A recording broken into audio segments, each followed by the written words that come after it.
السلام عليكم ورحمة الله وبركاته.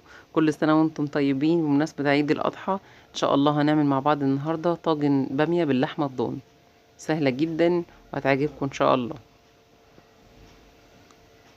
معايا لحمة ضاني مقطعاها كده قطع متوسطة. هنشوحها الأول، هنحط حلة كبيرة كده على النار عشان نعرف نقلب فيها حاجة دهنية، أي مادة دهنية، وهحطها كده على المكان اللي فيه دهون كده علشان تسيح.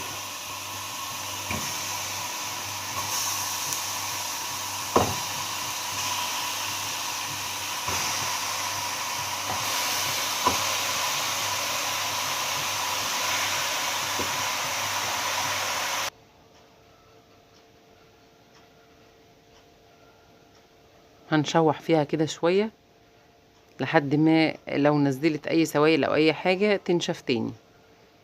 هحط بقى 3 كده من الحبهان و3 كده من ورق اللورة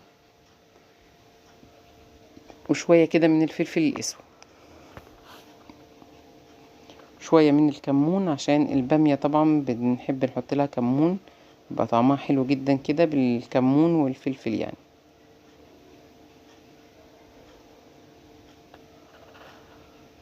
نشوحها، وهحط كده حوالي نص معلقة كده من الثوم المفروم ونشوحها. طبعا زي ما انتم شايفين هي نشفت خالص، هي مبقاش فيها اي مية ولا اي سوائل خالص.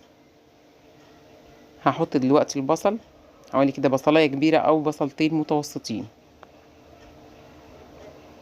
ونقلبها كده مع البصل، وبعدين ننزل صلصة الطماطم، مج كده او مج ونص من الشوربة، اي شوربة موجودة، وهنغطيها ونسيبها كده لما اللحمة تدخل في تسوية.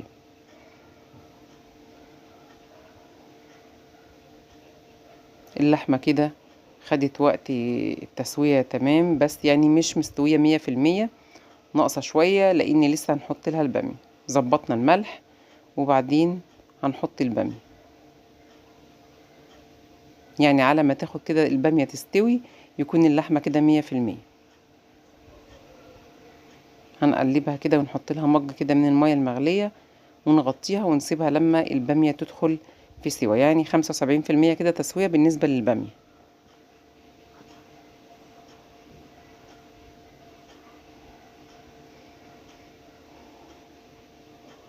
خلاص كده اللحمة شبه مستوية، والبامية يعني ناقص حاجة بسيطة جدا، حوالي مثلا ربع ساعة كده وتستوي او 10 دقايق وتبقى تمام. هنجيب بقى الطاجن بتاعنا وننقل فيه البامية واللحمة، ونكمل بقى التسوية في الفرن علشان تاخد وش كده حلو، وكمان بتبقى طعمها جميل جدا لما بتحط في الفرن.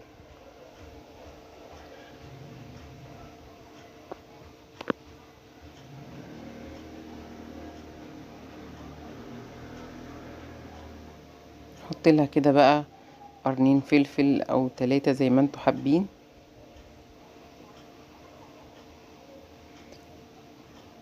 دلوقتي خدت تسوية في الفرن ممتازة، زي ما انتوا شايفين وشها كده محمر كده وجميلة، طعمها زي الزبدة وجميلة جدا.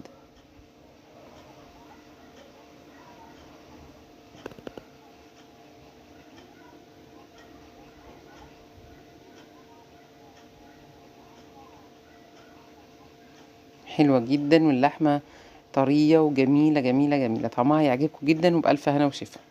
لو عجبتكم الوصفة ياريت تعملوا اشتراك في القناة وتفعلوا زر الجرس وتدوسوا لايك علشان يوصلكم كل جديد من فيديوهاتي. والسلام عليكم ورحمة الله وبركاته.